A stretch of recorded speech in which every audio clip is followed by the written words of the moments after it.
A very warm welcome to all of you. M Singh फॉरनेस YouTube channel पे आप लोग का स्वागत है। दोस्तों, बिहार एसआई मेंस 29/11/2020 बहुत ही नज़दीक आ चुका है। हेड टू हेड कॉन्टेस्ट आ चुका है इस डेट को लेकर। तो आज आपके लिए मैं फाइनल सेट लेकर आ चुका हूं। जो स्पेशल प्रैक्टिस सेट का जो सीरीज चल रहा था वो 6 है और इसी को हम लोग फाइनल मान के चल रहे हैं। और इसका जो कट ऑफ आपको निर्धारित किया गया है वो निर्धारित किया है 66+। जी हाँ, लेकिन इसमें कुछ शर्तें हैं। आज आपको जो बोर्ड का एक्चुअल पैटर्न है, यानी कि 10 क्वेश्चन गलत करने पर आपको एक क्वेश्चन नेगेटिव होगा, उसी के आधार पर इसमें से आपको नेगेटिव काटना है। यानी कि आप 10 क्वेश्चन गलत करते हैं तो एक क्वेश्चन को आप नेगेटिव काट दीजिएगा और उसके बाद अपने स्कोर को चेक कीजिएगा। आज आपके सामने जो सेट प्रस्तुत कर रहा हूँ उसमें एवरेज गया था 66 और जो मैक्सिमम गया था वो गया था आपको 82 मार्क्स। तो ठीक है, आप देखिए कि आप इस रेंज में कहां पे टिकते हैं। आपका स्कोर पीडीएफ जाके हमारे टेलीग्राम चैनल से डाउनलोड कीजिएगा और पूरी सेट को बनाने के बाद आप बताइएगा कि आपने कितने स्कोर किया है। तो बिना वक्त गवाए चलिए वीडियो को शुरू करते हैं।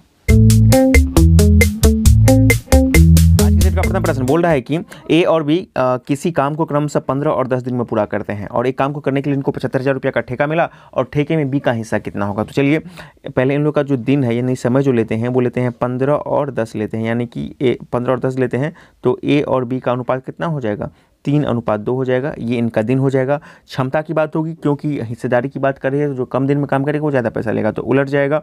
ठीक है ना। यदि हिस्सेदारी की बात हो करेगी तो जो ए बाई बी जो हो जाएगा उसका हिस्सेदारी हो जाएगा आपको उलट जाएगा। यहाँ पे हो जाएगा 2/3 हो जाएगा। ठीक है ना। अब देखिए इसके आधार पर आप निकाल लीजिए 75,000 का 3/5 कितना हो जाएगा, 45,000 रुपये। यानी कि एक का जो आंसर आ जाएगा वो आ जाएगा आपका डी, 45,000 रुपये हो जाएगा। प्रश्न संख्या 2 बोल रहा है कि निम्नलिखित में से कौन एक संक्रामक रोग नहीं है, चेचक, क्षय रोग, मधुमेह या हैजा। इतना से देख लीजिए। तो इसमें जो मधुमेह है ये आपको जो है संक्रामक रोग नहीं है, बाकी तीनों आपको संक्रामक रोग है। अगले प्रश्न की तरफ आते हैं। प्रश्न संख्या 3 बोल रहा है कि बैगों पर 69% की छूट है। एक महिला ने एक बैग को खरीदा और उसे नकद भुगतान करने पर 12% की और छूट मिली। उसने कुल 312.40 रुपया का भुगतान किया। बैग पर टैग कीमत कितना है, तो मान लेते हैं एक्स मान लेते हैं। अब इसमें भुगतान कितना है, 29% छूट यानी कि कितना 71/100 हो जाएगा।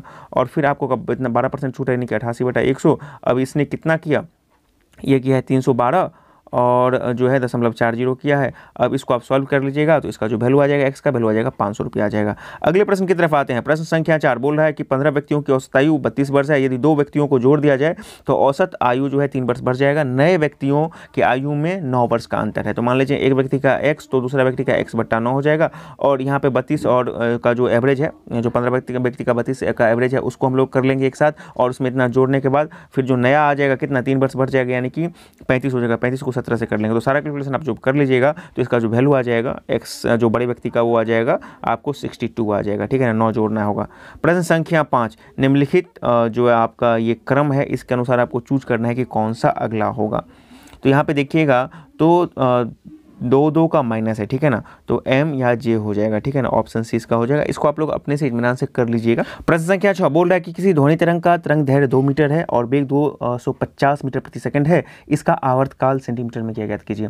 तो इसको सिंपली आपको जो मैथ का फॉर्मूला होता है चाल बराबर दूरी बटा समय उसके आधार पर निकालिए। तो आपको समय बराबर बोल रहा है तो दूरी बटा चाल, आवर्तकाल यानी कि समय, तो दूरी बटा चाल कितना हो जाएगा 2/250। दोनों का आप सेंटीमीटर में कन्वर्ट कीजिएगा तो भी इतना ही रहेगा। यदि इसको आप सॉल्व कीजिएगा तो आपका वैल्यू आ जाएगा सेंटीमीटर में करने के बाद ये आ जाएगा 0.008 आ जाएगा। ठीक है। प्रश्न संख्या 7 बोल रहा है कि मानव एटलस पहल जो है किसके द्वारा शुरुआत किया गया है। विज्ञान एवं प्रौद्योगिकी विभाग, जय प्रौद्योगिकी विभाग, कृषि अनुसंधान विभाग या आर्थिक सेवा विभाग। ये मानव एटलस जो है ना ये शुरुआत किया गया है आपको जय प्रौद्योगिकी विभाग के द्वारा। इसका मकसद ये है कि आपको करीब 20 से 25,000 लोगों का जो है जीन को लेगा वहाँ पे और उसके आधार पर वो अपना कुछ एक डाटा तैयार करेंगे। तो ये जय प्रौद्योगिकी विभाग के द्वारा मानव एटलस का जो है एक तरह से जैव विविधता के आधार पर उसको चेक करने के लिए तैयार किया गया है। प्रश्न संख्या 8 बोल रहा है कि पानी, फोम, सूखा पाउडर और गीला रसायन एक प्रकार का क्या है। अग्निशामक है, डिटर्जेंट है, शैम्पू है या विटामिन संपूरक है। इतना से सोचिए। इसका सही उत्तर हो जाएगा आपको अग्निशामक, ऑप्शन ए हो जाएगा। आप लोग वीडियो को पॉज भी कर सकते हैं 2-3 सेकंड के लिए। प्रश्न संख्या 9 बोल रहा है कि निम्नलिखित में से कौन भारतीय रिजर्व बैंक का गवर्नर नहीं था। मनमोहन सिंह, सुनील अरोड़ा, उर्जित पटेल, रघुराम महाराजन। इसका सही उत्तर हो जाएगा ऑप्शन बी सुनील अरोड़ा। ये जो है आपको मुख्य चुनाव आयुक्त थे, बाकी तीनों आपके जो है मनमोहन सिंह, उर्जित पटेल और रघुराम राजन ये रहे हैं आरबीआई के गवर्नर। प्रश्न संख्या 10 बोल रहा है कि कार्टोसेट 3 क्या है। रिमोट सेंसिंग सैटेलाइट, संचार उपग्रह, जियो स्टेशनरी उपग्रह या फिर चंद्रमा कक्षीय उपग्रह। तो कार्टोसेट जो है आपको रिमोट सेंसिंग सैटेलाइट है, ठीक है ना। इसके द्वारा जो है आपको कहीं क्षेत्र विशेष का इमेज या फिर आपको सैन्य सहायता या फिर आपको सर्वेक्षण इस तरह का इस्तेमाल किया जाता है यहाँ पे। प्रश्न संख्या 11 बोल रहा है कि निम्नलिखित में से कौन सा एक प्रबल अम्ल और एक प्रबल क्षार के अनुमानन में संकेतक के रूप में प्रयोग किया जाता है। प्रबल अम्ल और प्रबल क्षार की बात की जा रही है। ऑप्शन देख लीजिए, लाल लिटमस, उसके बाद है नीला लिटमस, मिथाइल ऑरेंज और फिनोल्फथलीन, ठीक है। इत्मीनान से सोच लीजिए, वीडियो को 2 सेकंड पॉज कर लीजिए। तो नॉर्मल में तो आपको लाल और नीला का इस्तेमाल किया जाता है, लेकिन जहाँ पे दोनों हो, प्रबल हो, तो वहाँ पे आपको फिनोल्फथलीन का इस्तेमाल किया जाए। ऑप्शन डी इसका सही हो जाएगा। अगले प्रश्न की तरफ आते हैं। प्रश्न संख्या 12 बोल रहा है कि यदि किसी अर्थव्यवस्था में मुद्रास्फीति निरंतर बढ़ रही है तो केंद्रीय बैंक क्या कर सकता है? रेपो दर में कमी कर सकता है, रिवर्स रेपो दर में कमी कर सकता है, रेपो दर में वृद्धि कर सकता है, रिवर्स रेपो दर में वृद्धि कर सकता है। तो मुद्रास्फीति को नियंत्रित करने के लिए क्या होगा कि तरलता को घटाना होगा, इसीलिए क्या किया जाएगा कि रेपो दर में वृद्धि कर दिया जाएगा। ऑप्शन सी इसका सही हो जाएगा। प्रश्न संख्या 13, यहाँ पे एक जो है सीरीज दिया गया है, इस पर हम लोग को चेक करना है कि अगला सीरीज क्या होगा। इतना से किए 2 दूनी 4 मैंने से 1 3 हो गया।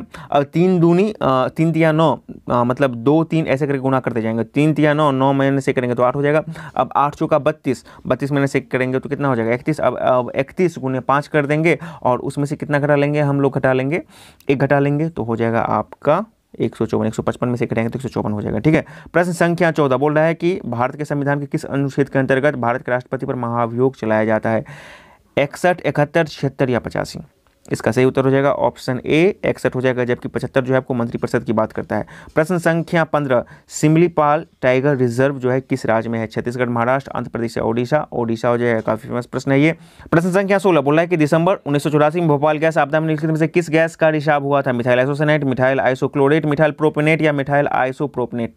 ऑब्वियसली इसका ऑप्शन ए हो जाएगा, मिथाइल आइसोसाइनाइड। प्रश्न संख्या 17, निम्नलिखित में से किसे खुदाई खिदमतगार आंदोलन की स्थापना की थी? श्री राजगोपालाचारी, JL नेहरू, महात्मा गांधी या खान अब्दुल गफ्फार खान? ऑप्शन डी इसका सही हो जाएगा, खान अब्दुल गफ्फार खान हो जाएगा। प्रश्न संख्या 18 बोल रहा है कि निम्न में से कौन सी एक समिति ने नागरिकों के मूल कर्तव्यों को 1976 में सम्मिलित करने की अनुशंसा की थी? और आपको पता है कि 1976 क्या है, तो आपको जो है 42वां संवैधानिक संशोधन जो मिनी कॉन्स्टिट्यूशन बोला जाता है। तो मूल कर्तव्य किसके हो जाएगा? स्वर्ण सिंह समिति। ऑप्शन डी इसका सही हो जाएगा। प्रश्न संख्या 19 बोल रहा है कि चैरियल स्क्रॉल भारत में लुप्तप्राय कला का एक रूप है जिसे नक्काशी परिवार द्वारा कई पीढ़ियों से चलाया जा रहा है, ठीक है ना। इस कला का संबंध आधुनिक समय में किस राज्य से है? चैरियल स्क्रॉल देख लीजिए, 4 ऑप्शन है, तमिलनाडु, कर्नाटक, पश्चिम बंगाल या तेलंगाना? ऑप्शन डी इसका सही हो जाएगा, चैरियल स्क्रॉल जो होगा तेलंगाना से हो जाएगा। प्रश्न संख्या 20 बोल रहा है कि निम्नलिखित प्रश्नों पर विचार कीजिए, उसके बाद आंसर दीजिए। देखिए बोल रहा है कि अभिनव भारत बंगाल में सक्रिय था जबकि अनुशीलन समिति महाराष्ट्र में थी। तो देखिए ये पहला ऑप्शन आपका गलत है। अभिनव भारत आपको जो है ये जो है महाराष्ट्र में था और अनुशीलन समिति आपको बंगाल में था। तो पहला स्टेटमेंट आपका गलत हो गया। और बोल रहा है लॉर्ड हार्डिंग पर प्रफुल्ल चाकी और खुदीराम बोस ने एक जुलूस के दौरान हमला किया था और घायल हो गया। नहीं, प्रफुल्ल चाकी और जो खुदीराम बोस थे ना, ये मुजफ्फरपुर में जो है वहाँ पर उनके जज के पर हमला किया था और लॉर्ड हार्डिंग पर जो थे वो आपको रास बिहारी बोस और उनकी गैंग ने किया था। तो इस आधार पर देखा जाए तो ये दोनों के दोनों स्टेटमेंट आपके सही हो जाएंगे। तो देख लीजिए कोई ऑप्शन है, ऑप्शन डी हो जाएगा, ना तो एक ना तो एक, यानी कि 20 का जो सही ऑप्शन हो जाएगा डी हो जाएगा, ना तो एक ना तो एक हो जाएगा, ठीक है। अगले प्रश्न की तरफ आते हैं। प्रश्न संख्या 21, यहाँ पे एक मैथ का प्रश्न है और यहाँ पे बताया जा रहा है कि a² + b² बराबर 169। तो ए और बी आपको 60 दिया गया, ए इंटू बी आपको 60 दिया गया। तो देख लीजिए 12 का स्क्वायर आप कीजिएगा तो कितना हो जाएगा 144 और 5 का स्क्वायर कीजिएगा तो कितना हो जाएगा 25। इस दोनों को जोड़ दीजिएगा तो 169 हो जाएगा। और देख लीजिए ए ग्रेटर देन बी, तो ए हमारा ग्रेटर देन बी आ रहा है। अब बढ़ रहा है कि a² - b² कितना हो जाएगा, तो 144 में से 25 घटाएंगे तो कितना हो जाएगा 119 हो जाएगा। प्रश्न संख्या 20 बोल रहा है कि यदि 10 नवंबर 2018 को शनिवार था तो 15 अगस्त 2017 को सप्ताह का कौन सा दिन होगा, ठीक है। तो यहाँ पे हम लोग को कुछ नहीं करना है, सीधा जो आपका कैलेंडर का फॉर्मूला है उसके साथ इस्तेमाल करना है, जो है मतलब शेष डेज को निकाल के उसको साथ से माइनस कर देना है। जब इसको हम करेंगे तो इसका सही उत्तर हो जाएगा आपका मंगलवार आ जाएगा। ऑप्शन 20 का सही हो जाएगा। अगले प्रश्न की तरफ आते हैं। प्रश्न संख्या 23, निम्न में से किसे नागरिक प्रशासन की प्रक्रिया के दौरान अपने साम्राज्य में सबसे पहले इकतारों में विभाजित किया था, यानी कि इकता व्यवस्था का कौन ने शुरुआत किया था? ऐबक, इल्तुतमिश, रजिया या बलबन? इसका सही उत्तर हो जाएगा ऑप्शन बी इल्तुतमिश। प्रश्न संख्या 24 बोल रहा है कि एक वयस्क महिला में RBC की सामान्य संख्या कितनी होनी चाहिए? 5.5 मिलियन, 4.5 मिलियन, 4.0 या 6.0? ऑप्शन बी इसका सही हो जाएगा 4.5 मिलियन। प्रश्न संख्या 25 बोल रहा है कि बैंकों के संकट के मामले में आरबीआई वाणिज्यिक बैंकों का गारंटर बनता है और ऋण शोधन क्षमता सुनिश्चित करने के लिए ऋण देता है। आरबीआई की इस भूमिका को किस रूप में जाना जाता है? बैंकों का बैंक, बैंकों का नियंत्रण, अंतिम ऋणदाता या ऋण नियंत्रक है? ऑप्शन सी इसका सही हो जाएगा अंतिम ऋणदाता। प्रश्न संख्या 26 बोल रहा है कि आयनों को कौन सा कथन सही नहीं है? आयन के बारे में कौन सा कथन सही नहीं है? देख लीजिए, इलेक्ट्रॉन के घटने से धनायन बनते हैं और सकारात्मक आवेश लेते हैं। इलेक्ट्रॉन के बढ़ने से ऋणायन बनते हैं और नकारात्मक आवेश लेते हैं। इलेक्ट्रॉन के घटने से धनायन बनते हैं और नकारात्मक आवेश लेते हैं और इलेक्ट्रॉन के बढ़ने से ऋणायन बनते हैं और सकारात्मक आवेश लेते हैं। इस से आप लोग सोचिए, इसका सही उत्तर हो जाएगा ऑप्शन 1 और 2, यानी कि पहला दोनों स्टेटमेंट ही सही है, ठीक है ना। ऑप्शन ए इसका हो जाएगा 1 और 2। प्रश्न संख्या 27 बोल रहा है कि डिमांड ड्राफ्ट और चेक किसके अंतर्गत आते हैं? वैध मुद्रा, प्लास्टिक मुद्रा, कागजी मुद्रा या वैकल्पिक मुद्रा, जिसको कि नॉन लीगल टेंडर मनी बोला जाता है। ऑप्शन डी इसका सही हो जाएगा non legal tender money, demand draft इसके अंतर्गत आ जाएंगे। प्रश्न संख्या 28 बोल रहा है कि निम्नलिखित में से कौन सी मिसाइल पृथ्वी का नौसैनिक संस्करण है? पृथ्वी आपको पता है कि जमीन से जमीन पर मार करता है, तो इसका नौसैनिक संस्करण कौन सा है? सागर, धनुष, अर्जुन या समुद्र? ऑप्शन 20 का सही हो जाएगा धनुष, ठीक है ना। संख्या 29 बोल रहा है कि भारत के संविधान में भारत को माना गया है क्या? एक अर्ध संघ, स्वतंत्र राज्यों का संघ, राज्यों का यूनियन, इनमें से कोई नहीं। तो भारत को माना गया है यूनियन ऑफ स्टेट, यानी कि राज्यों का संघ। सी इसका सही हो जाएगा। प्रश्न संख्या 30 बोल रहा है कि महान भारतीय कवि और नाटककार जो है महाकवि कालिदास में निम्नलिखित में से कौन सी पुस्तक नहीं लिखी? कालिदास की पुस्तक निम्न में से कौन सी नहीं है? शकुंतला। एक्चुअली ये अभिज्ञान शकुंतलम की बात करें तो ये लिखा था ऋतु संहार, इसको भी लिखा गया था। उसके बाद आपको मालविक जो है अग्निमित्रम, जो ये भी लिखा गया था आपको, इसमें शुंग वंश का भी उल्लेख किया गया है। उसके बाद आपको जो नहीं लिखा गया है वो लिखा गया है आपका सी मालती माधव, ये भवभूति के द्वारा लिखा गया था, ठीक है ना। और भवभूति 8वीं सेंचुरी के आसपास के कवि हैं, लेखक हैं, बहुत ही फेमस थे और ये अशोक वर्मन के दरबार में से ही इनका संबंध है। तो भवभूति जो हो जाएंगे वो मालती माधव हो जाएगा, बाकी तीनों आपको कालिदास के आ जाएंगे। प्रश्न संख्या 31 यहाँ पे कुछ कथन दिए गए हैं, उसके आधार पर हम लोगों को किसके संबंध में, किस राज्य के संबंध में उसको पहचान करना है। वे रेशम मार्ग को नियंत्रित करने वाले शासक में सबसे प्रसिद्ध थे। वे उपमहाद्वीपीय के शुरुआती शासकों में थे जिन्होंने सोने के सिक्के जारी किए थे। तो पता है आपको रेशम मार्ग पर किसका नियंत्रण था? कुषाण का, कनिष्क का, ठीक है ना। ऑप्शन सी इसका सही हो जाएगा। प्रश्न संख्या 32 B.R. अम्बेडकर और महात्मा गांधी के बीच जो पूना का समझौता हुआ था 1932 में, उसमें क्या जो है प्रावधान थे? कौन से प्रावधान थे? भारत के लिए डोमिनियन स्थिति बनाए रखना नहीं, ये तो था ही नहीं। मुसलमानों के पृथक, ये भी नहीं था। आपको निम्न वर्ग के लिए पृथक निर्वाचन, देखो निम्न वर्ग के लिए पृथक निर्वाचन की बात आपको रेम्समेंट-गॉर्डन का जो था आपको सांप्रदायिक पंचायत, उसमें किया गया था। लेकिन इसी बात के विरोध में महात्मा गांधी अड़ गए थे, अनशन कर रहे थे, वो पृथक निर्वाचन की बात नहीं कर रहे थे। तब उन लोगों के लिए जो समझौता हुआ था B.R. अम्बेडकर में, वो ये हुआ था कि निम्न वर्ग के लिए आरक्षण सहित संयुक्त निर्वाचन क्षेत्र, ठीक है ना। तो आपको संयुक्त निर्वाचन क्षेत्र के अंतर्गत ही आपको पता है ना कि SC क्षेत्र को बांट दिया जाता है विधानसभा और लोकसभा में, तो वही बात थी। इसका ऑप्शन डी हो जाएगा। अगले प्रश्न की तरफ आते हैं। प्रश्न संख्या 33 बोल रहा है कि भारत के संविधान में समवर्ती सूची की अवधारणा कहां से ली गई है? कनाडा, ऑस्ट्रेलिया, USA या ब्रिटेन? ऑप्शन बी इसका सही हो जाएगा ऑस्ट्रेलिया। प्रश्न संख्या 34 बोल रहा है कि नौकरियों तथा शैक्षणिक संस्थानों में समाज के कमजोर वर्ग के लिए आरक्षण करने का प्रावधान केंद्र सरकार का कौन सा संविधान का अनुच्छेद प्रदान करता है? अनुच्छेद 14, अनुच्छेद 16, अनुच्छेद 17 या अनुच्छेद 23? ऑप्शन 20 का सही हो जाएगा अनुच्छेद 16। जबकि अनुच्छेद 14 बोलता है इक्वल बिफोर लॉ, कानून के समानता। 17 बोलता है उपाधि अस्पृश्यता का अंत बोलता है। और 23 बोलता है आपको जो है बाल श्रम बोलता है। 22 बोलता है बलात् और 23 बोलता है बाल श्रम, ठीक है। अगले प्रश्न की तरफ आते हैं। प्रश्न संख्या 35 बोल रहा है कि भागीरथी और अलकनंदा जो है कहाँ पर मिलती है? 4 ऑप्शन आप देख लीजिए।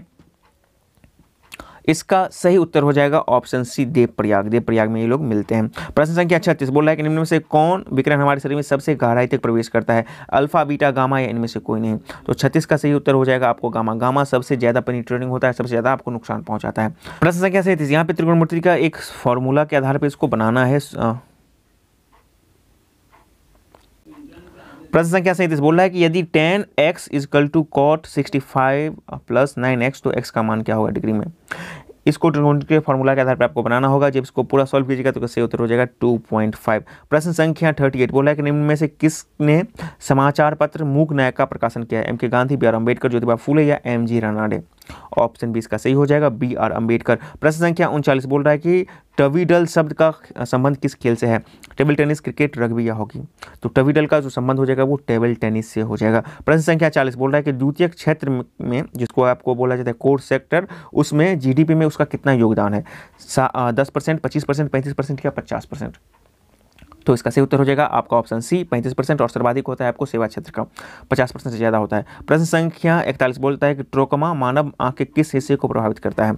आइरिस, पुतली, रेटिना या कॉर्निया? ऑप्शन डी इसका सही हो जाएगा, कॉर्निया को प्रभावित करता है। प्रश्न संख्या 42 बोलता है कि भारत सरकार द्वारा किस वर्ष जो है परियोजना हाथी लॉन्च किया गया है? ऑप्शन देख लीजिए, 1973, 1995, 1992 या 1980। ऑप्शन सी इसका सही हो जाएगा, 1992 में। प्रश्न संख्या 43 बोल रहा है कि 2011 की जनगणना के अनुसार भारत का जनसंख्या घनत्व कितना है? 372, 382, 352 या 362?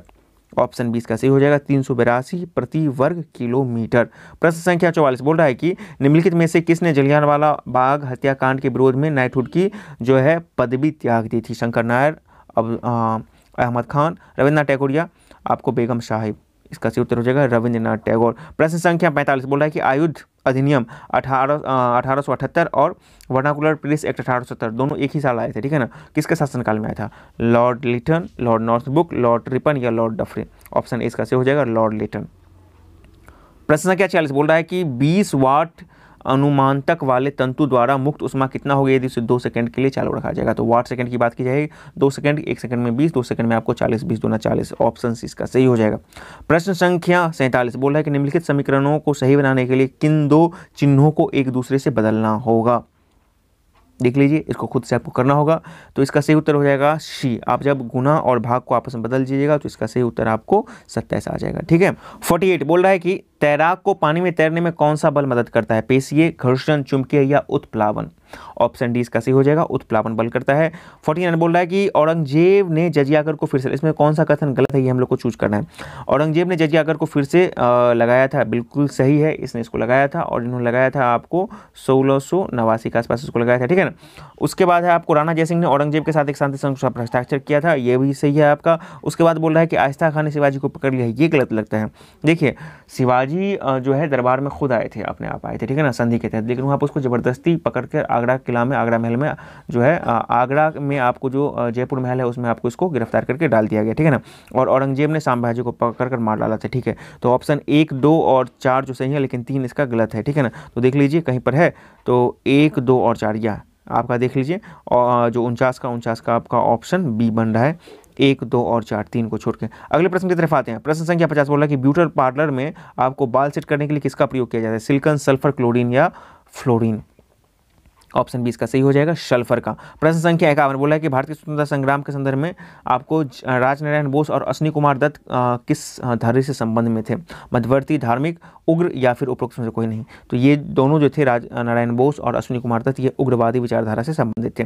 52 बोला है कि मानव रक्त का पीएच कितना होता है अनुमानित? ऑप्शन ए इसका सही हो जाएगा, 7.4 हो जाएगा, ठीक है। प्रश्न संख्या 53 बोल रहा है कि मई 2019 में किलोग्राम को 130 वर्षों के बाद पहली बार परिभाषित किया गया। अब इसे डैश नामक प्रकृति की एक मूलभूत संपत्ति द्वारा पुनर्परिभाषित किया जाएगा। प्लैंक कांस्टेंट स्थिरांक, विद्युत स्थिरांक, गुरुत्वाकर्षीय स्थिरांक या फिर आपको चुंबकीय स्थिरांक? तो जो है द्रव्यमान को, किलोग्राम को जो है आपको फिर से प्लैंक कांस्टेंट स्थिरांक के साथ इसको पुनर्भाषित किया जाएगा। प्रश्न संख्या 54, संविधान के अंतर्गत भारतीय लोकतंत्र के आदर्शों को हम कहाँ देख पाते हैं? भाग 1 में, प्रस्तावना में, भाग 3 में या भाग 2 में? ऑप्शन बी इसका सही हो जाएगा, प्रस्तावना में। प्रश्न संख्या 55 बोल रहा है कि वह दर जिस पर केंद्रीय बैंक किसी संपार्श्व के वाणिज्य बैंकों को निधि ऋण दिया जाता है क्या होता है? बैंक दर, ब्याज दर, रेपो दर या रिवर्स रेपो दर? तो इसको सीधे बोला जाता है आपको बैंक दर पर दिया जाता है ये ऋण। प्रश्न संख्या 56, दारा सिकों और औरंगजेब के बीच कौन सा युद्ध हुआ था? धर्मट, चंदेरी, खानवा या घाघरा युद्ध? तो ये उत्तराधिकार युद्ध हुआ था, कहाँ पर हुआ था? धर्मट का युद्ध हुआ था, ठीक है ना। और ये जो युद्ध हुआ था वो हुआ था आपको 1658 में हुआ था, ठीक है। प्रश्न संख्या 57, मुस्लिम समुदाय का धार्मिक पुनरुत्थान निम्नलिखित में से किसका उद्देश्य था? देवबंद आंदोलन, अहमदिया आंदोलन, अलीगढ़ आंदोलन या फिर भाभी आंदोलन? ऑप्शन सी का सही हो जाएगा, अलीगढ़ आंदोलन। प्रश्न संख्या 58 बोल रहा है कि रिमोट सेंसिंग टेक्नोलॉजी में LIDR का क्या फुल फॉर्म होता है? 4 ऑप्शन है, light detection and raising, light direction और रिवॉल्विंग, लाइट डायमेंशन और रिफ्लेक्शन, और लाइट डिस्ट्रक्शन और रिफ्लेक्शन। इसका सही उत्तर हो जाएगा option A, light detection light detection and आपको हो जाएगा रेजिंग, ठीक है ना, लाइट LI से लाइट हो जाएगा और रेजिंग हो जाएगा। चलिए प्रश्न संख्या 59 बोल रहा है कि बौद्ध धर्म का नया संप्रदाय जिसे महायान धर्म कहा जाता है निम्नलिखित में से किस बौद्ध परिषद के दौरान अस्तित्व में आया था? राजगिरी में आयोजित पहली, उसके बाद वैशाली में बुलाई गई दूसरी बौद्ध परिषद, तीसरी पाटलिपुत्रा में, या फिर चतुर्थी कश्मीर में बुलाई गई चतुर्थ बौद्ध परिषद में। तो आपको पता है ना कि कुंडलग्राम चतुर्थ बौद्ध परिषद में क्या हुआ था कि दो जो है भाग में बढ़ गया था, महायान और हीनयान, तो उसी से आपको ये बना था। प्रश्न संख्या 60 बोल रहा है कि निम्नलिखित कथनों पर विचार कीजिए। बोल रहा है कि 1498 वास्को डी गामा भारत के कालीकट बंदरगाह पर पहुंचा था, बिल्कुल सही बात है। उसके बाद बोल रहा है कि 1500 ईस्वी में अल्वारेज क्रेवल के नेतृत्व में पुर्तगालियों का दूसरा अभियान दल भारत है, ये भी सही है। उसके बाद बोल रहा है कि 1505 में वास्को डी गामा पुनः भारत आया और इस वर्ष इसने कोच्चि में पुर्तगालियों की प्रथम फैक्ट्री का स्थापना किया था। यहाँ पे गलती है, 1505 में जो है ना ये वास्को डी गामा नहीं आया था, 1505 में तो आया था, वो आया था आपको फ्रांसिस्को दी अल्मीडा, ठीक है ना, फ्रांसिस्को दी अल्मीडा आया था। और पुर्तगालियों का जो प्रथम फैक्ट्री जो कोच्चि में स्थापित हुआ था वो 1505 में नहीं 1503 में ही आया था, स्थापित हुआ था, ठीक है ना। तो 1505 में आपको फ्रांसिस्को दी अल्मीडा आया था और आपको 1503 में आपको इसका जो कोच्चि में जो है इसका जो है फैक्ट्री स्थापित हो गया था। तो ऑप्शन 1 और 2 ही सही हैं, ऑप्शन 3 इसका गलत है, तो ऑप्शन इसका ए हो जाएगा, 1 और 2। एक चीज़ और जान लीजिए कि आपको 1509 में अलबुर्क आए थे, ठीक है ना, और इन्होंने आदिल शाह से गोवा को छीन लिया था और साथ ही साथ जो सहायक संधि का जनक माना जाता है वो फ्रांसीसी गवर्नर डुप्ले को माना जाता है। तो ये कुछ महत्वपूर्ण जानकारियाँ थी। प्रश्न संख्या 61 बोल रहा है कि प्राचीन भारत में वसावन क्या था? वसावन क्या था? अभिनेता, संगीतकार, राजा या चित्रकार? तो वसावन थे आपको चित्रकार थे, तलवार के थे। प्रश्न संख्या 62 एक कोड भाषा में THRUST को UJUYXZ लिखा जाता है, तो उड को क्या लिखा जाएगा? तो इसका जो पैटर्न है, पैटर्न को आपको फॉलो करना है, तो इसका सही उत्तर हो जाएगा ऑप्शन बी XQRH। देख लीजिएगा, बहुत आसान सवाल है। प्रश्न संख्या 63 निम्नलिखित में से किस भू राजस्व व्यवस्था में भूमि जो है भूस्वामी अधिकार किसानों के में निहित होता था? जमींदारी प्रणाली, रैयतवाड़ी या महलवाड़ी? तो देख लीजिए, सिर्फ रैयतवाड़ी और महलवाड़ी में भी जो है भू स्वामित्व का अधिकार किसानों के पास था, जमींदारी में जमींदारों के पास था। तो ऑप्शन 2 और 3 सही हो जाएगा, देख लीजिए कहीं पर है, ऑप्शन 20 का सही हो जाएगा। 64 बोला कि निम्नलिखित से कौन सुमेलित है? साम्राज्य और उसका प्रतीक है चेर, चेर का बाघ दिया गया है, चोल का धनुष दिया गया है, पांड का मत्स्य दिया गया है। इसको इत्मीनान से आप लोग सोचिए। तो देखिए गलत है, चेर का क्या हो जाएगा ना, चेर का हो जाएगा धनुष और तीर हो जाएगा, ठीक है। उसके बाद चोल, चोल का क्या हो जाएगा? तो चोल का हो जाएगा मतलब कि कूदता हुआ बाघ हो जाएगा, और पांड, पांड का मत्स्य, तो इसका सही है, यानी कि ऑप्शन 3 सही है, बाकी ये दोनों आपको गलत हैं। चेर का आपको धनुष देख लीजिए सामने आपके स्क्रीन पे है, उसके बाद आपका चोल का कूदता हुआ भाग और पांड जो है आपका मत्स्य हो जाएगा। अगले प्रश्न की तरफ आते हैं। प्रश्न संख्या 65 बोल रहा है कि 2020-21 में के बजट में वित्त मंत्री ने FRBM अधिनियम, ठीक है ना, FRBM अधिनियम डैश के अंतर्गत राजकोषीय घाटे के लक्ष्य में 3.3 से लेकर 3.8% की वृद्धि की है। ईट रेज clause, exception clause, relaxation clause या एस्केप क्लॉज? काफ़ी ये वर्ड फेमस हुआ था, तो एस्केप क्लॉज के माध्यम से इन्होंने ये किया है। प्रश्न संख्या 66 बोल रहा है कि उच्च न्यायालय के न्यायाधीशों की नियुक्ति के लिए राष्ट्रपति निम्न से किससे परामर्श करता है? सर्वोच्च न्यायालय के मुख्य न्यायाधीश से, संबंधित राज्य के उच्च न्यायालय के मुख्य न्यायाधीश से और संबंधित राज्य के राज्यपाल से। तो देख लीजिए इसका उत्तर हो जाएगा डी, उपयुक्त सभी हो जाएगा। इन तीनों से विमर्श करने के बाद ही राष्ट्रपति जो है उच्च न्यायालय में न्यायाधीश की नियुक्ति करते हैं। प्रश्न संख्या 67 बोल रहा है कि ABC किसी काम को 10, 20 और 60 दिन में पूरा करते हैं, एक साथ मिलकर कितना दिन में करेंगे? बहुत आसान है, सबको इसको मिलाकर कर लेना है, तो इसका सही उत्तर हो जाएगा आपका 6 हो जाएगा, ठीक है ना, 6 दिन में ये पूरा कर लेंगे, ठीक है। 68 बोल रहा है कि यदि दूरी समय आलेख एक वक्र होता है तो यह डैश प्रदर्शित करता है? एक समान चाल, स्थिर विस्थापन, एक समान वेग या इनमें से कोई नहीं? ऑप्शन ए इसका सही हो जाएगा, एक समान चाल हो जाएगा। प्रश्न संख्या 69 बोल रहा है कि भारत के सबसे लंबे रिवर रोपवे, यहाँ पर रिवर की बात की जा रही है तो कंफ्यूज मत कीजिएगा, ठीक है ना। रिवर रोपवे का अनावरण भारत के निम्नलिखित में से किस राज्य में किया गया है? असम, अरुणाचल प्रदेश, हिमाचल प्रदेश या मेघालय? इसका सही उत्तर हो जाएगा असम, ठीक है ना, रिवर रोपवे असम हो जाएगा। प्रश्न संख्या 70 बोल रहा है कि 2 रेलगाड़ी की गति क्रमशः 2:5 में है। यदि पहली रेलगाड़ी 5 घंटे में 350 किलोमीटर चलती है तो रेलगाड़ी की गति में अंतर कितना होगा? गति यहाँ पे 2 और 5 बताया गया है, ठीक है ना। और पहली रेलगाड़ी क्या है कि 5 घंटा में 350 किलोमीटर चलती है, तो कितना 350/5 देख लीजिए, तो यानी कि 70 किलोमीटर प्रति घंटा पहली रेलगाड़ी का चाल हो गया, ठीक है ना। लेकिन यहाँ पे अनुपात देखिए, जब हमारा अनुपात का हिस्सा 2 है तब उसका जो पहला वाला का जो चाल है वो 70 है, इसीलिए जब 1 हो जाएगा तो कितना होगा 70/2 यानी कि 35, ठीक है। तो अनुपात के दृष्टिकोण से 35 हो जाएगा, इसका हो जाएगा, ठीक है ना, ए का हो जाएगा, और 2 का कितना हो जाएगा 35 को 5 से कीजिए तो कितना हो जाएगा 175, यानी कि ए हमारा 70 किलोमीटर प्रति घंटा के हिसाब से चलता है और बी जो है हमारा 175 किलोमीटर प्रति घंटा के हिसाब से चलेगा। अब दोनों को माइनस कर लेंगे तो कितना हो जाएगा, हमारा ऑप्शन बी हो जाएगा 105 का, इसमें दोनों के चाल में डिफरेंस आ जाएगा। ठीक है, प्रश्न संख्या 71, निम्नलिखित में से कौन दिल्ली का पहला सैयद शासक था? ठीक है ना, सैयद वंश का संस्थापक कौन था? मुबारक शाह, आलम शाह, खिलजी खां या मोहम्मद शाह? तो आपको पता है कि खिलजी खां हो जाएगा। प्रश्न संख्या 72, पोषण के ऑटोट्रॉफिक मोड की आवश्यकता होती है? मीथेन में कार्बन डाइऑक्साइड, जल, क्लोरीन और सूर्य प्रकाश, कार्बन मोनोऑक्साइड और पानी, और क्लोरोफिल और ऑक्सीजन। ऑटोट्रॉफिक मोड की बात की जा रही है। ऑप्शन 20 का सही हो जाएगा, कार्बन डाइऑक्साइड, जल, क्लोरीन और सूर्य का प्रकाश। ठीक है ना, प्रकाश संश्लेषण से संबंधित है ये। प्रश्न संख्या 73 बोल रहा है कि किसी वस्तु को बेचने से पहले उसको 10% और 5% की 2 क्रमिक छूटें दी जाती है। यदि इस अंक का अंकित मूल्य 800 है तो इसका विक्रय मूल्य कितना होगा? तो सबसे पहले 10 और 5% का आप जो है इकट्ठा में इसका छूट निकालिएगा क्रमिक बट्टा में, तो इसका निकल जाएगा 14.5। ठीक है ना, अब 14.5 इसका छूट हो गया, तो आप देख लीजिए 800 का आप निकाल लीजिए, माइनस करके निकालिए 800 का 50 जो है आपका 85.5, ठीक है ना, बट्टा 100 इसको कीजिएगा तो 684 इसका सही उत्तर हो जाएगा। ठीक है, प्रश्न संख्या 74 बोल रहा है कि निम्नलिखित में से कौन सा भारतीय शासक पुर्तगालियों से युद्ध में गोवा को हार गया था? अभी मैंने आपको बताया था, जो आपका जो अलबुर्क थे, फ्रांसीसी के अलबुर्क जो 1509 में आए थे, उन्होंने आदिल शाह को हराकर गोवा को जीत लिया था। ठीक है ना, तो यही है, आपको इसका सही हो जाएगा यूसुफ आदिल शाही, ऑप्शन इसका सही हो जाएगा। प्रश्न संख्या 75, नीचे देखिए आकृति में कितने वर्ग मौजूद हैं? इत्मीनान से आप लोग देखिए, इसको गिनिएगा तो इसका सही उत्तर हो जाएगा आपको 19 वर्ग देख लीजिए मौजूद हैं इसमें। प्रश्न संख्या 76, सोडियम का रासायनिक चिन्ह किस जो है इसको किससे प्रदर्शित किया जाता है? एस से, के से, Na से या SO से? तो Na से सोडियम को किया जाता है और पोटेशियम को K से, S को सल्फर से किया जाता है। ठीक है, प्रश्न संख्या 77 बोल रहा है कि निम्नलिखित में से उस अक्षर समूह को चूज कीजिए जो अन्य तरीकों से, अन्य तीनों से भिन्न है। जब यहाँ पे इसको आप लोग देखिएगा तो FKM ये आपको भिन्न लगेगा। ठीक है ना, बाकी में आपको एक पैटर्न के आधार पे आगे बढ़ता है, लेकिन FKM में आपको पैटर्न का फॉलो नहीं किया गया है। ठीक है ना, संख्या 78 बोल रहा है कि किसी निश्चित राशि पर 21% से 2 वर्ष के लिए चक्रवृद्धि ब्याज जो है 9282 रुपया हो रहा है, इसी दर से और उतने ही समय के लिए इसका साधारण ब्याज कितना होगा? तो ऐसे प्रश्नों को बनाने के लिए यदि आप ऑप्शन का मदद लेते हैं तो आसानी से ऐसे प्रश्न बन जाएंगे। तो करना क्या है हमको, देखिए पहला ऑप्शन 84 को आधा कर दीजिए, क्योंकि पहले वर्ष के लिए साधारण ब्याज और चक्रवृद्धि ब्याज दोनों में ही समान हो जाएगा। ठीक है ना, तो 84 को आधा कर दीजिएगा तो 42 हो जाएगा। ठीक है ना, अब 42 को यदि आप जो है 1 वर्ष के लिए चक्रवृद्धि ब्याज 21% से निकाल कर देखिए कितना हो रहा है।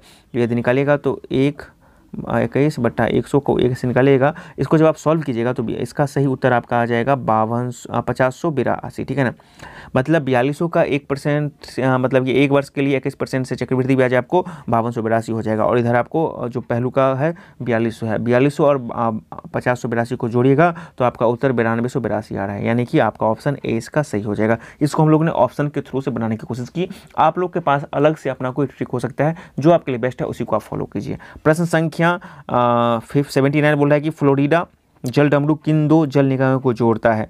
पूर्वी चीन सागर और जापान सागर, जावा सागर और महासागर, मेक्सिको की खाड़ी और अटलांटिक महासागर, काला सागर और मरमारा सागर। ऑप्शन सी इसका सही हो जाएगा, मेक्सिको की खाड़ी और अटलांटिक महासागर। 80 भारतीय संविधान के किस भाग में नगरपालिकाओं संबंधित प्रावधान है? 6, 7, 8 या 9 का ए? तो 9 जो है पंचायती राज से और 9 का ए आपको नगरपालिकाओं से संबंधित में है। 81 बोल रहा है कि भारत में सैन्य सेवाओं के लिए सर्वोच्च श्रेष्ठता के क्रम में पुरस्कार कौन सा दिया जाता है? कीर्ति चक्र, अशोक चक्र, शौर्य चक्र या परमवीर चक्र? आपको पता है कि सैन्य सहायता के लिए सैन्य के क्षेत्र में आपको परमवीर चक्र सर्वाधिक जो है सम्मानित है और सबसे ऊंचे पद पर है इसका। प्रश्न संख्या 82 निम्नलिखित में से किन शासकों को जो है लोकप्रिय जो है दक्षिण पथ के स्वामी का उपाधि धारण किया था? सातवाहन, राष्ट्रकूट, पल्लव या चालुक्य? तो सातवाहन के जो राजा थे वो दक्षिण पथ के स्वामी का तमगा अपने ऊपर लिए थे। प्रश्न संख्या 83 पृथ्वी के वायुमंडल में सबसे बाहरी परत कौन सा है? समताप, क्षोभ, मध्य या बहिर्मंडल? ऑप्शन डी इसका सही हो जाएगा, बहिर्मंडल। प्रश्न संख्या 84 हमारे शरीर की कौन सी कोशिकाएं प्रायः मानव शरीर का सैनिक कहलाती हैं? लाल रक्त कोशिकाएं, फिनील, बेसोफिल या सफ़ेद रक्त कोशिकाएं? आपको पता है ना कि जो WBC व्हाइट ब्लड काउंट होता है वो रोग प्रतिरोधक क्षमता उत्पन्न करता है, रोगाणुओं से लड़ता है, इसीलिए इसको बोला जाता है हमारे शरीर का सैनिक बोला जाता है। संख्या 85 बोल रहा है कि फ्रीडम टेल एक 2.5 मीटर लंबा दर्रा है जो अमेरिकी क्रांति को बेहतर तरीके से दर्शाता है। आपको यह प्रसिद्ध और ऐतिहासिक मार्ग किस अमेरिकी शहर में मिलेगा? मफीस, डेवनर, कनेक्टिकट या फिर बोस्टन? ऑप्शन डी इसका सही हो जाएगा, पोस्टर में आपको मिल जाएगा। संख्या 86 यहाँ पे बोल रहा है कि 3 कथन दिए गए हैं, कथन है और उसके बाद उसका निष्कर्ष हम लोग को निकालना है। तो पहला कथन क्या दिया गया कि सभी चाकू कुल्हाड़ी हैं, ठीक है ना, और सभी कुल्हाड़ी तलवारें हैं, ठीक है। तो सभी चाकू जो हैं आपके क्या हैं, जो है कुल्हाड़ी हो जाएंगे और सभी कुल्हाड़ी आपके तलवार हो जाएंगे। और उसके बाद बोल रहा है कि सभी आड़ियाँ, मान लीजिए आड़ी कहीं पर भी हो जाएगा, तो बोल रहा है कि सभी तलवारें चाकू हैं, सभी तलवारें चाकू नहीं, ये गलत हो जाएगा आपका, ये गलत हो जाएगा स्टेटमेंट। उसके बाद कुछ तलवारें कुल्हाड़ियाँ, कुछ तलवारें कुल्हाड़ी बिल्कुल सही हो जाएगा और कुछ तलवारें आड़ियाँ भी सही, यानी कि ऑप्शन 2 और 3 ही सही हो जाएगा, ठीक है ना। तो देख लीजिए यहाँ पे एक है, इसका ऑप्शन 1 सही हो जाएगा कि केवल निष्कर्ष 2 और 3 अनुसरण करते हैं। प्रश्न संख्या 87 बोला है कि निम्नलिखित में से किस प्रणाली को HIV प्रभावित करता है, गुर्दे, प्रतिरक्षा तंत्र, तंत्रिका तंत्र या प्रजनन तंत्र। तो जो प्रतिरक्षा तंत्र है इसको HIV प्रभावित करता है। प्रश्न संख्या 88 बोल रहा है कि 2019 और 20 अवधि में किस क्षेत्र में प्रत्यक्ष विदेशी निवेश सबसे अधिक हुआ है, व्यापार, सेवा, दूरसंचार या रसायन। तो सेवा क्षेत्र में सर्वाधिक निवेश हुआ था। प्रश्न संख्या 89 बोल रहा है कि यदि आयत के प्रत्येक भुजा को 13% कम कर दिया जाए तो क्षेत्रफल में कितने % घट जाएगा, ठीक है ना। बहुत आसान है, इसको जब आप लोग बनाइएगा तो इसका सही उत्तर हो जाएगा 24.31%। प्रश्न 90 बोल रहा है कि भारत में जैव भौगोलिक क्षेत्र की संख्या कितनी है, 2, 10, 5 या 6। इसका सही उत्तर हो जाएगा 10। प्रश्न संख्या 91 बोल रहा है कि श्याम रिया का भाई है, मोहिनी जो है अनुज की माता है, रिया राम की बेटी है और अनुज श्याम का भाई है, मोहिनी का राम से क्या संबंध है, ब्लड रिलेशन है। इसको आप लोग एस्टेब्लिश कीजिए खुद से और इसको जब आप लोग कीजिएगा तो इसका सही उत्तर हो जाएगा आपको बी, पत्नी इसका सही उत्तर हो जाएगा। प्रश्न संख्या 92 बोल रहा है कि डैश ने 2003 पेरिस विश्व एथलेटिक्स चैंपियनशिप में महिलाओं के लिए लॉन्ग जंप में 6.70 मीटर में कांस्य पदक जीतने वाली पहली भारतीय पदक विजेता बनकर जो है इतिहास रच दिया था। इसका सही उत्तर हो जाएगा आपका अंजू बॉबी जॉर्ज, 2003 की बात की जा रही है, ठीक है। प्रश्न संख्या 93 बोल रहा है कि निम्न में से कौन सा शहर जो है 82.5 पूर्वी देशांतर में सबसे करीब है। देख लीजिए आपके पास 4 ऑप्शन है, इसका सही उत्तर हो जाएगा काकीनाडा। काकीनाडा कहाँ पर पड़ता है, आंध्र प्रदेश में पड़ता है, तो आंध्र प्रदेश में होकर ये गुजरता है, इसलिए इसका उत्तर हो जाएगा। बाकी नागपुर, रांची और चेन्नई नहीं होगा इसका उत्तर। प्रश्न संख्या 94 भारत के संसद में दोनों सदनों की संयुक्त बैठक निम्न में से किसके लिए आयोजित की जाती है। ऑप्शन ए भारत के राष्ट्रपति को निर्वाचन करने के लिए या फिर भारत के उपराष्ट्रपति को निर्वाचित करने के लिए, संविधान संशोधन विधेयक को अंगीकृत करने के लिए, उस विधेयक पर विचार करने के लिए और पारित करने के लिए जिस पर दोनों सदनों में मतभेद हो। तो ऑप्शन के आधार पर इसका सही उत्तर हो जाएगा ऑप्शन डी हो जाएगा। प्रश्न संख्या 95 बोल रहा है कि 1857 का विद्रोह जो है निम्नलिखित कथनों पर विचार कीजिए। लखनऊ विद्रोह का नेतृत्व जो है नवाब वाजिद अली शाह की पत्नी बेगम हजरत महल ने किया था और बेगम हजरत महल गिरफ्तारी से बचने के लिए नेपाल चली गई थी। दोनों स्टेटमेंट इसका सही है, ऑप्शन सी इसका सही हो जाएगा, 1 और 2 दोनों हो जाएगा। प्रश्न संख्या 96 बोला कि निम्नलिखित में से कौन सा तापमान का SI यूनिट है, केल्विन, कैंडेला, एम्पियर या वोल्टमीटर। ऑप्शन ए इसका सही हो जाएगा केल्विन। प्रश्न संख्या 97 बोला कि प्रसिद्ध नर्तकी चेमन चेरी कुन्नी रामन नायर, ठीक है ना, निम्नलिखित में से किस नृत्य से संबंधित है, मोहिनीअट्टम, मणिपुरम, कथकली या भारतनाट्यम। तो चेमनचेरी कुन्नी रामन नायर का संबंध हो जाएगा कथकली से, ठीक है। संख्या 98 बोल रहा है कि सूर्य से बढ़ती दूरी के अनुसार ग्रहों का निम्नलिखित में से कौन सा क्रम सही है। 4 ऑप्शन आपके पास है। आपको पता है कि सबसे जो नजदीक होगा क्या होगा, पृथ्वी के सूर्य के, वो क्या होगा, बुध होगा। बुध के बाद क्या आ जाएगा, तो शुक्र, शुक्र के बाद पृथ्वी, पृथ्वी के बाद आपको मंगल। तो ऑप्शन ए इसका सही हो जाएगा। प्रश्न संख्या 99 बोला कि भारत के संविधान में किस संशोधन के द्वारा जो है आपको GST यानी कि वस्तु एवं सेवा कर को लाया गया था, 97वां, 101वां, 103वां या 99वां। इसका सही उत्तर हो जाएगा आपको 1वां, ठीक है ना। जो 97 था संवैधानिक संशोधन, वो सहकारी समितियों के लिए था और ये लाया गया था आपको 2011 में लाया गया था, ठीक है ना। 97 वाला आपको 2011 में लाया गया था, ठीक है। और उसके बाद 103वां जो था ना, 103वां था आपको 2019 में लाया गया था, 10% आरक्षण लाया गया था। और जो 99 वाला है, 99 वाला आपको लाया गया था 2014 में, राष्ट्रीय नियुक्ति आयोग से लाया गया था। तो 101वां जो हो जाएगा आपका हो जाएगा GST से हो जाएगा। प्रश्न संख्या 100 यहाँ पे नीचे दिए गए विकल्पों के आधार पर हम लोगों को जो पैटर्न है, जो आपको जो लुप्त है वहाँ पे आपको चूज करना है। तो देखिए 72 में से आपको 3 माइनस कर देंगे तो कितना हो जाएगा, 69 होगा। 69 में से आपको 5 माइनस कर देंगे तो 64 हो जाएगा और 64 में से 7 माइनस कर दीजिए तो कितना हो जाएगा, 57 हो जाएगा। तो ऑप्शन ए इसका सही हो जाएगा। फाइनली आपने आज 100 प्रश्नों का एक बेहतरीन सेट देखा। यदि आपको किसी प्रश्न के उत्तर पर डाउट है तो उसको लिखिए, और यदि अभी तक आपने इसको पूरा नहीं बनाया है तो जाइए PDF डाउनलोड कीजिए, पूरे सेट को बनाइए और बताइए कि आपने कितना स्कोर किया है, ताकि आपको पता चल पाए कि इस पूरे दौर में आपका जो लेवल है वो कहाँ पे स्टैंड करता है। तो आज की वीडियो में इतना ही। यदि आप चैनल पर नए हैं तो चैनल को सब्सक्राइब करें, वीडियो पसंद है तो लाइक शेयर करें। वीडियो देखने के लिए बहुत बहुत धन्यवाद। सब्सक्राइब करें हमारे चैनल एम सिंह फाउंडेशन को और बेल आइकन को प्रेस करने के बाद नोटिफिकेशन को ऑन कर लें कॉम्पिटिटिव एग्जाम की तैयारी एवं संबंधित सभी जानकारी सबसे पहले पाने के लिए।